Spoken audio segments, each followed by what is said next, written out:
Basically, in Ireland, I got to a phase where I was going insane with being indoors at all times with two little kids.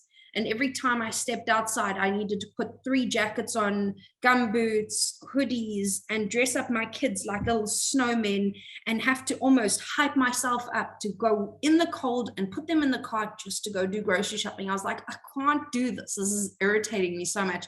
And the drive and the snow and waking up in the dark for my hubby, getting in the car when it's dark, going to work, and getting in the car when it's dark to come back home. We're like, there's no life. It's not our vision of what life should be like.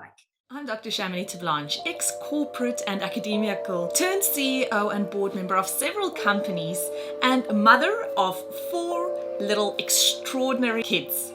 But it wasn't that long ago that I lacked the confidence, the know-how, and the time to focus on designing and really going after the life that I so wanted to live. A life of freedom, of fairness, and of being fair dinkum to who I really was and what I wanted to get out of this fleeting time that we have on Mother Earth. Fast forward to many lessons learned and moving halfway around the world to the most amazing country, you'll see the life that I now live. One that gives me more safety and freedom than I ever thought would be possible, and that really only existed as a daydream while I was living in South Africa. I created Shamini TV to give you true spot advice on how you can also live a life in this amazing country, and so that you can see how another couple like us now live in Australia with 4 little kids hearing down under. And I'll be providing you with step-by-step strategies so that you can make your Aussie dream a reality too. If you're a keen future Aussie who's looking to create a life that excites you and offers you safety, freedom, and opportunity, you have come to the right place, my friend. Welcome aboard.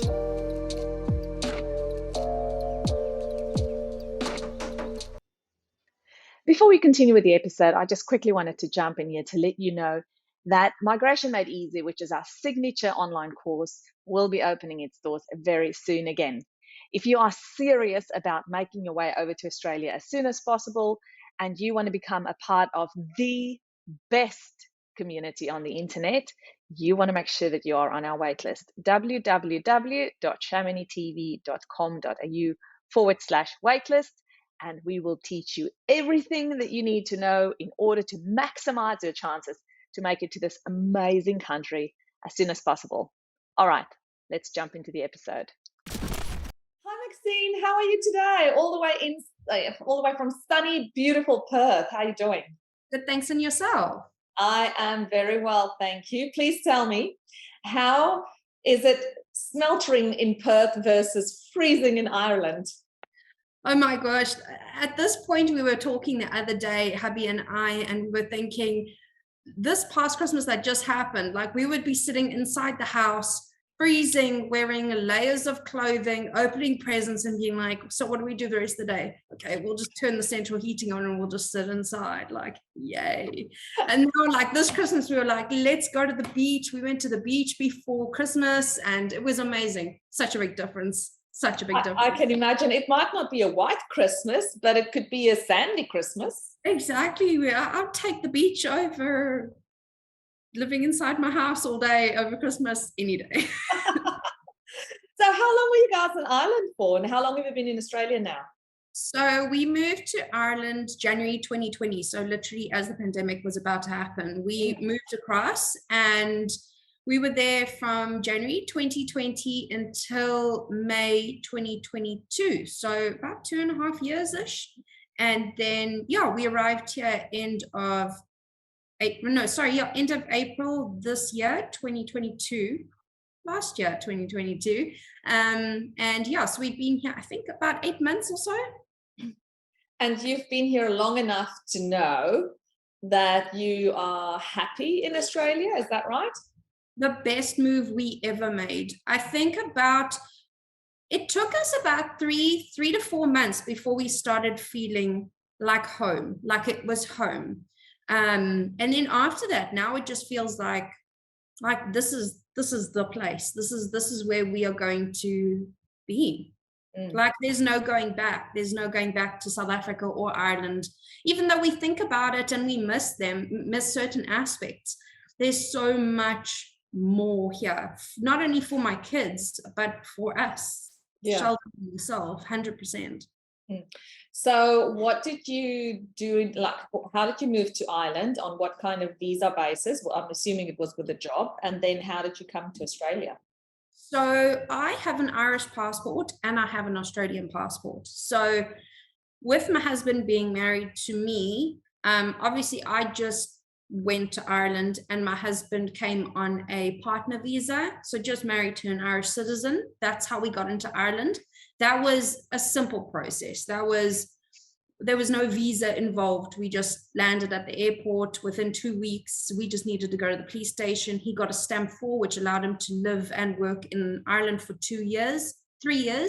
And yeah, it was such a simple process. We got there within like 4 or 5 months and we were there. And then coming to Australia, same thing, except my husband was on a partner visa, which is the, I think it's a 801, 803 or 601, 603. Nonetheless, yeah, he came on a partner visa, so did my kids. That process took about 4 months. It was actually quite a quick process turnaround time for partner visas. So yeah, and then we just came here on his partner visa. So how is it that you're such a lucky person with so many passports? My mom and my grandmother have Irish passports, so I got it through descent. And my biological dad is Australian citizen, so I got it through descent as well. So very fortunate there. So you've never been to Australia before? In 2013, I came over after I finished matric, the end of high school. I came over to visit my dad and spent 3 weeks here. And I was like, this is where I'm going to be, like, end of story. I fell in love with Australia. In the 3 weeks that I was here when I was 18, I said, this will be my home eventually. It took me a couple more years, but I'm here. Yeah, well, that's the thing. So why did you guys move to Ireland before and not straight to Australia? What was that kind of thinking? Firstly, there's quite a few factors. Number one, Ireland was quicker to get into. There was no visa waiting times. In our situation, we needed to leave South Africa sooner than later. So we thought, well, my mom lives in the UK and I was 5 months pregnant with our firstborn. We thought, okay, we'll be closer to my mom in the UK. And number two, getting into Ireland will be quicker than waiting for a visa to get into Australia. And lastly, there was no, obviously, it was just a plane ticket there and a bit of a setup costs. Whereas coming to Australia required a lot more finances to make the move. Also, we took 3 dogs with us.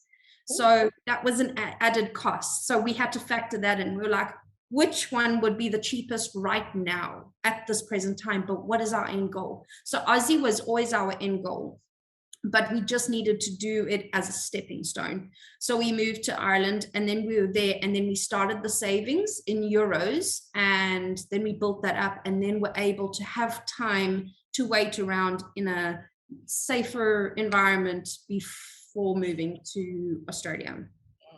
Okay, that makes sense. Were you also working in Ireland? No, so I obviously was 5 months pregnant at the time. And then by the time my husband found a job, that very week I gave birth to our firstborn. I know, talk about starting a new job. And so yeah, he started his new job and I gave birth to our firstborn. And then 3 months after that, I fell pregnant with our secondborn. So yeah, so I was literally a stay-at-home mom for the full time we were in Ireland. And then you moved to Australia 8 months or so ago. Have you started a job in Australia? Yes, so I have started working at a daycare center at just up the road here, 3 days a week. And yeah, my kids are at daycare there as well. And yeah, and my hubby's also working in the city center. Okay, was it easy enough for you guys to get jobs in Australia? Oh, definitely. On my husband's side, he's a mechanical engineer, more specialized in project engineering. And he he actually landed a job prior to landing in Australia. So even though it wasn't a sponsored visa, he just applied a couple of weeks before, thinking, let me just give it a shot. And they said, oh, definitely, we'd like to hire you. Can you start like within 2 weeks of you landing? So he was lucky to have landed a job before we even got here. And then since then, he's changed jobs, and he was actually headhunted by a company in the CBD saying, we love the work you've done for that company. Please, can you come to us? So he started work there at a new company. So, and he's had 2 interviews in between that time. So work has been, there's no shortage of work for him in his field. Definitely. Myself, it was pretty easy, especially in daycare centers. It wasn't hard to get. What's your background, Maxine? Did you work in South Africa? In my background, I was actually from the real estate industry. I was working as a personal assistant in the real estate industry, and my husband was in the mechanical engineering aspect for Illovo Sugar. Yeah. So then when you decided to start looking for a job here in Australia, what made you decide to go into daycare? There's quite a few factors. Number one, I love being around my kids. I love being around other people's kids. Secondly, it's quite flexible with shift times, daycare shift times. And yeah, it really does help reduce your daycare fees. But yeah, I absolutely adore working with other people's kids, and daycares here it's a whole different aspect to, I think, in South Africa or Ireland. It's just a different, I can't even put my finger on it. It's not only a happy place for the kids, but it almost feels quite a happy place for the people who work in the daycares too, which is nice. That's very important.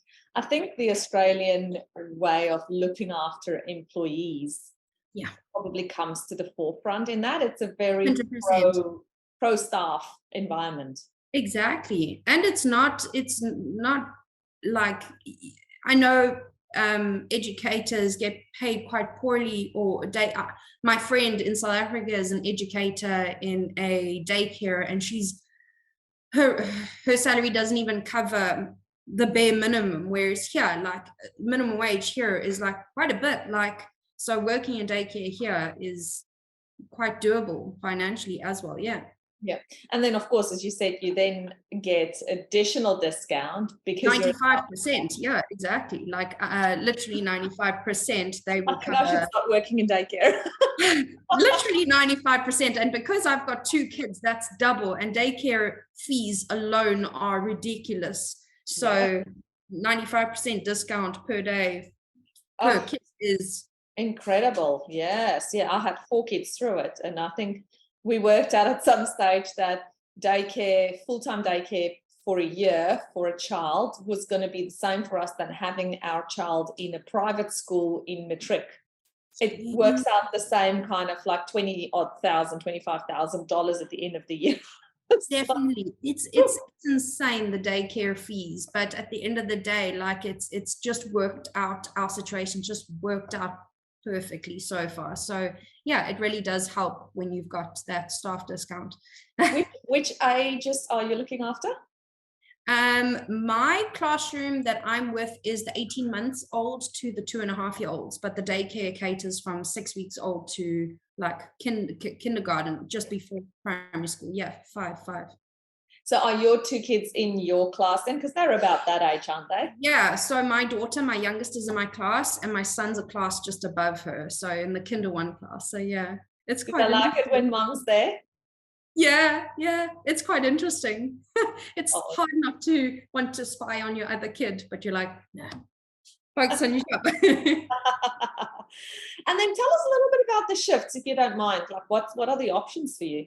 So basically, I can do mornings, middays, or afternoons. So like, you can start at 6:30 and finish at around,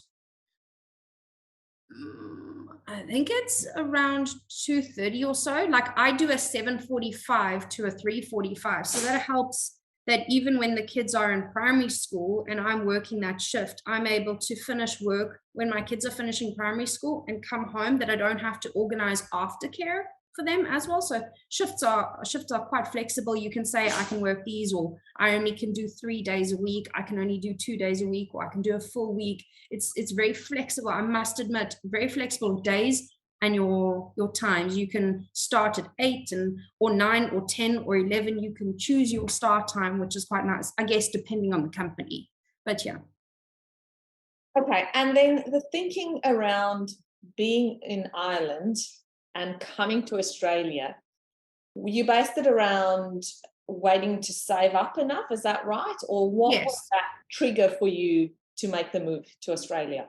So basically in Ireland, I got to a phase where I was going insane with being indoors at all times with 2 little kids. And every time I stepped outside, I needed to put 3 jackets on, gumboots, hoodies, and dress up my kids like little snowmen, and have to almost hype myself up to go in the cold and put them in the car just to go do grocery shopping. I was like, I can't do this. This is irritating me so much.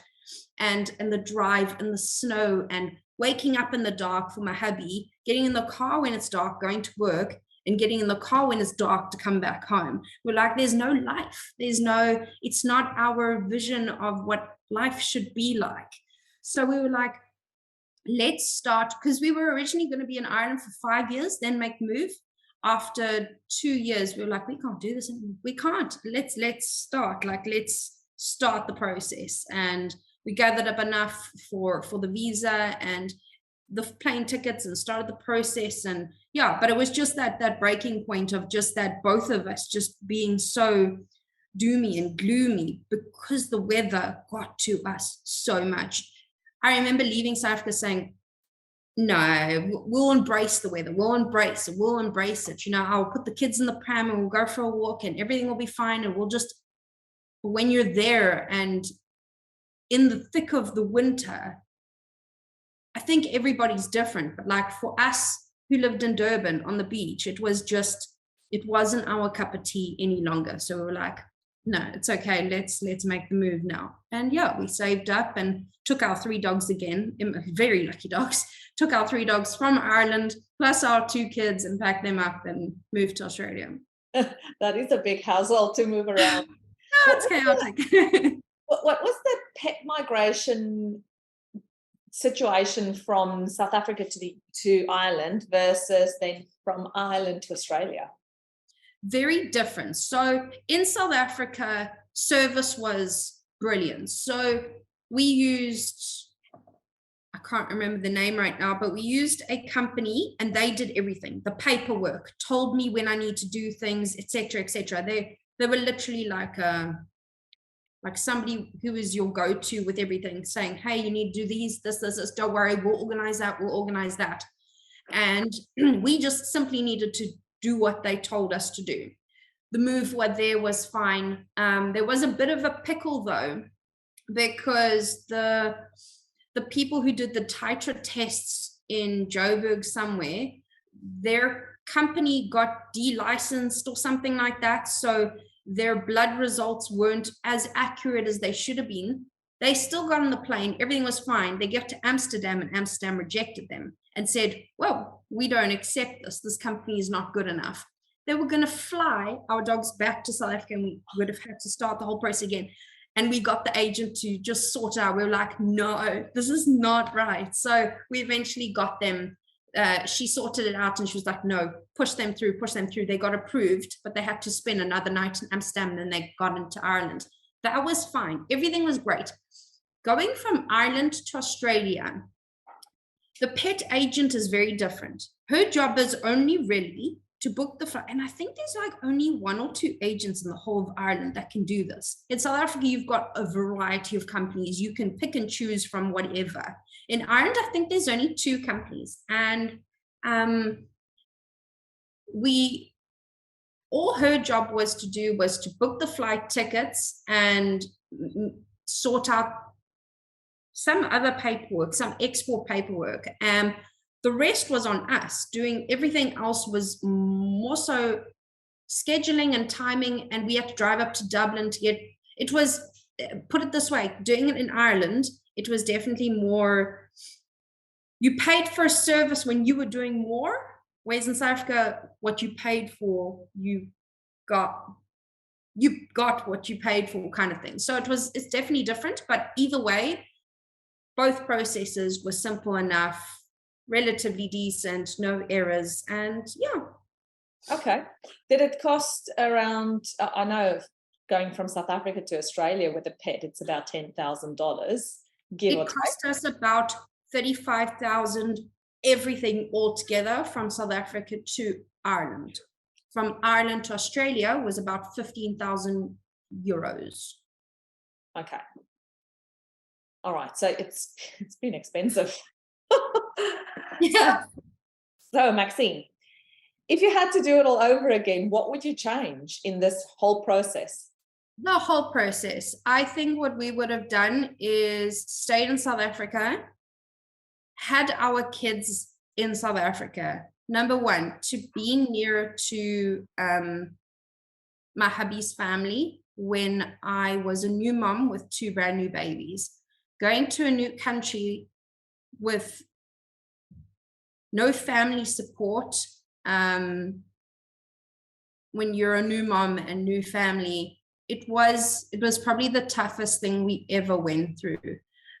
So what we might have done is probably stayed, had our firstborn, just got that initial support within the first, say, 6 months, and then saved up that extra amount and actually applied for the Australian visa and gone directly to Australia instead of wasting time going to Ireland and then straight to Australia. We would have definitely done it that route.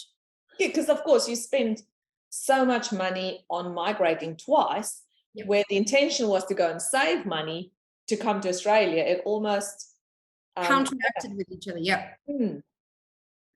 But you found your place where you want to stay now? No more itching to move?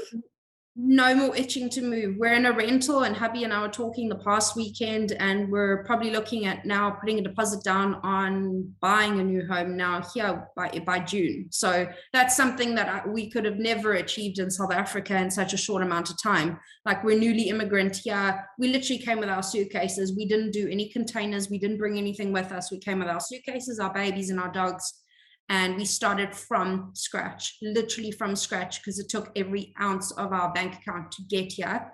And the fact that we've been here 8 months and I've only just started working part-time, we already have gathered enough to at least now start thinking about putting a deposit down on a house. I could have never imagined doing that in South Africa, which is a big plus. That's incredible. And well done on you guys, because you could have done it differently. You could have decided to be, just spend all your money every salary check or salary paycheck. And yeah, that's not a clever way to do it. And of course, Australia is not a cheap country to live in. It's not, but Vergeside collection comes in handy. How special is that? Have you actually ventured through to see what everybody puts out? I have no idea. In our neighborhood, it was end of November. End of November, we had a Vergeside collection in our area, and literally every evening we drove down the roads in our estate to see who's put out what, and each day you would see somebody's put out a new something. Oh, it's a chest of drawers, let's get it. And you just quickly load the car. It was insane. We'd put the kids in the evening, and it'd be those weirdos driving down the evenings to see who's put out. Sheldon, we really could do with, the kids really need a new change table. Let's go see if anybody's got a change table. And we picked up a double bed. We picked up chest drawers. We picked up a brand new couch. We've picked up amazing things. Kids' toys, literally trampolines to little cars to toys. It's insane what we've picked up. And most of the things are next to new. So it's literally helped us save by basically building our home up without spending a cent, because it's good stuff that just gets left on the verge. So it's so worth it. I love it. Just for our viewers who don't know what verge collections are, it's when anybody who wants to get rid of stuff, you can put it out on your verge, like literally op die sypaadjie, so on the roadside, and then anybody else can come past and pick and choose stuff out of it. But the intention is that you put it on the verge so that the council area that you live in, they usually have trucks that come and collect the stuff once it's been on the verge for about a week or two and people has been around, it can create a bit of a mess as well, because some people just go and dig in and they don't put the stuff back neatly again. And you can just get all these things for free. Now, the difference in Australia is the stuff that gets thrown out are usually really good quality.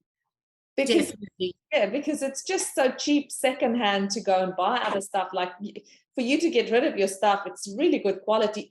You don't get much value to resell, I guess is the point. So people just put it out on their verges.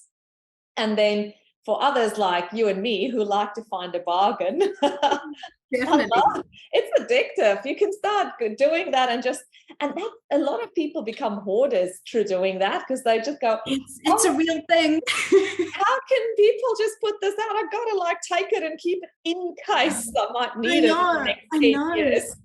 We got camping chairs, we got a desk, we got insane things. And they're all in such good nick. I mean, it's insane. It's great. I don't know whether they had a similar thing in Ireland. Do you know? No, not in Ireland too much. In Ireland, if you wanted to get rid of your stuff, you just loaded it into your car and then you went to the rubbish dump, but you had to pay an entrance fee to the rubbish dump. So basically it cost you to chuck out any. And if you had like a mattress that you wanted to throw out, that would be 30 euros for a double mattress that you had to give them. And like a couch would be a 30 euros. So if you had two mattresses, a double and a single, you'd be paying 50 euros just to throw away your two mattresses. Whereas here in Oz, you don't want your mattress, put it on inside Verge collection and there we go, free. Yeah, which is great. Yeah, it's part of your council taxes that you pay. Yeah, exactly. Right. And it's usually about twice a year that there's Verge collection. So so people keep their trash or the stuff that they want to get rid of usually in their garage or somewhere out of their space. Out of their view. And then when Verge collection comes, you'd be amazed for our viewers here how much stuff people can accumulate that they want to get rid of. When they start putting the stuff on the Verge, you go, wow, where did you keep all these things? When we did our throw out, we were like, we've only been here for 6 months. How did we collect so much? Like on our whole street, we had the most. Like our lawn was covered in stuff, and I was like, how did this even happen? Because you get carried away. Stuff from overseas. Exactly, and you get carried away. Oh, that's nice. Oh, those are 2 fans. We've already got 3 at home.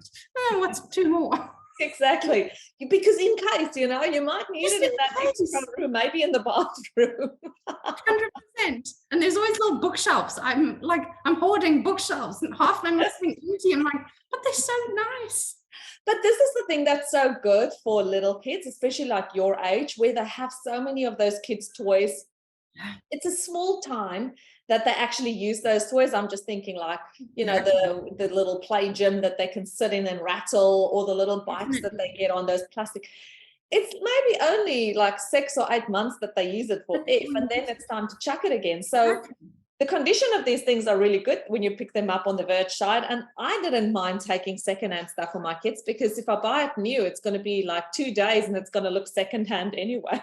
Exactly. And then the kids will probably just rip its wheels off, or it'll break, or they'll play with it for 2 days and then they'll be done and dusted with it. And then you think, oh, why did I spend $150 on that when the kids don't even want it? Well, I could just get it for free, kind of thing. Exactly. And then you don't feel bad about chucking it out again afterwards. That's exactly. And tell me a little bit about making friends in Perth. Did you know anybody in Perth when you moved there? So we knew my father here with his wife and his 2 kids. So that was our base. That was our main base when we first got here. And then we found a rental within like 3 weeks of arriving here. And with regards to friends, I made a friend with a girl who we went to the same high school in Howick in South Africa. She was like 3 or 4 years above me. I saw her, but we never actually spoke. We just knew each other from school. And she actually moved to, I think it was Sweden, around the same time we moved to Ireland. We didn't know that. And then she had a little boy a day after I had my son. We didn't even know that. And then a couple months later, when we were writing on the South Africans in Perth group, I noticed a girl writing on there. I was like, her name looks so familiar. Ooh, who's this? Went on it. And then I saw that she was immigrating to Australia, and I was like, connect with her. And since then, she's moved here, we've moved here, and we've been hanging around, having play dates. So we've connected with her since arriving here. So it was quite cool that we've lived the same sort of journey and have the same age kids. But other than that, making Australian friends, I'm only starting to do that now since working in daycare. So I'm still fresh into making friends. My hubby just goes to work. He's more of a work and home. But other than that, I was chatting to my mum the other day, and she even said, we have not yet encountered rude people or mean people or nasty people. Everywhere we go, people are just so talkative and nice and friendly and so welcoming, and they want to help, which is nice. And when I work in the daycare, everyone's like, hey, this, that. They're just really welcoming and just friendly, really. So yeah, and they're all quite young, so which helps a lot. So you don't feel like you're missing out on social interaction. You're quite adept in your space, and you're like living a healthy, balanced social life. Definitely. And also for mums, the amount of play groups that are available, it's insane. There's a play group in almost every little suburb, and you just rock up there, and moms are really nice, and all the kids are really nice, and there's always family events happening in Perth that I found. There's always some sort of find the Easter bunny event happening, or some Christmas event happening, and there's always some sort of family orientated event happening, or mom groups happening, and it's such a nice way to make friends, especially if you're a mom. I definitely didn't have that privilege in Ireland, especially, well, I guess because COVID happened, so there wasn't really much of that available, but nonetheless, it's so much here for mums and kids to meet up. So making friends is definitely not hard here. How has your husband progressed with settling into the new job? I know it's like his second job in Australia already. So he's had a job in Ireland, and of course he worked in South Africa. How does it feel like the cultural differences between the places, if any? Yeah, he actually said that in Ireland, everyone was very, they were just get to work, get home, because it's so cold. And whereas here in Oz, Shell says he's found his interactions with his work colleagues are more, they actually want to talk to you and get to know you and say, hey, have you guys managed to find a pram? Or, they're there to just talk, and they're just friendlier. It's not everything's just about work, if that makes sense. So integrating. Also, another thing is that things actually work. So in his role in companies in Australia, he finds systems work, structure works, whereas in South Africa, everything was just a mess all the time. Systems, just things were always going wrong because of failure of maintenance in his area of work, whereas here things are maintained and things have systems, and he's thriving in that because things are just well looked after. So he loves that aspect of it, and he's growing, and there's so much challenges. That's what he said in his new job. There's so many nice challenges, bigger challenges than he's ever experienced, which is helping him thrive. Yeah. So there's career progression prospects for him. Yeah, exactly. Like, I mean, we've been here 8 months, and he went from project engineer to senior project engineer, and he's only 29. Wow. So yeah, it's incredible. Amazing. Yeah. Is he English speaking as well? He's English speaking, yeah. How did you guys meet in South Africa? We also went to the same high school, but we only started chatting again once we were in college, when we figured out we were living in the same town for the last year before we realized, oh, you're at that university, well, I'm here. And then we started chatting, and yeah, so we've been together for about 8 years, I think. I should keep track. And so you're a citizen. Is Yes. he a citizen then? He's a permanent resident, and I think he needs to be here 3 or 4 years before he can apply to be a citizen. Yeah. And that's the same for your children? Same for my children. You know, most of the time my children would benefit from the citizenship. They would get automatic citizenship, but because I didn't live in Australia for 2 years prior to their birth, they don't qualify for citizenship. So they have to go the partner route. So all of them are on permanent resident visas. And then after a couple of years, then they will all be granted citizenship. How long has your dad been in Australia for? Oh, he was born and bred here. Right. So when did you apply for your Australian passport? In 2005. My mom applied for me when I was still in primary school. So yeah, when we were living in Botswana.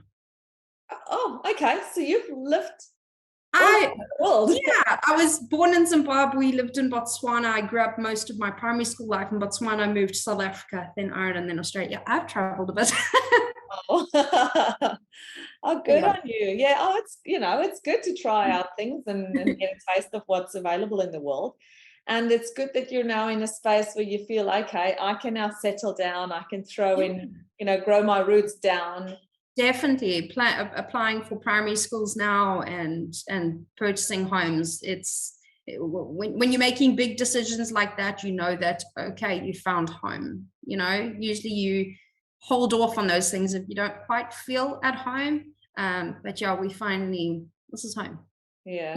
Oh, that's awesome. Well done. And thank you for sharing your story with us. Thank you. It's been great to finally hear. I know, as I said to you before we started filming today, it's been a long time coming for me to hear your story finally in person, essentially, because you reached out to me while you were still in Ireland and said, please, I need to get out. How can we make this happen?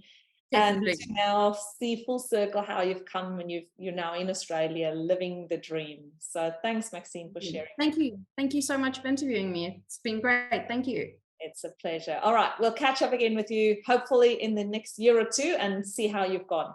Definitely. Thank you so much. Okay, take care, Maxine. Cheers. Bye. Thanks for watching today's episode. I really hope that you enjoyed it. If you want to find your dream life faster and land your Aussie job sooner, Migration Made Easy, our signature online course, is the place to be for you.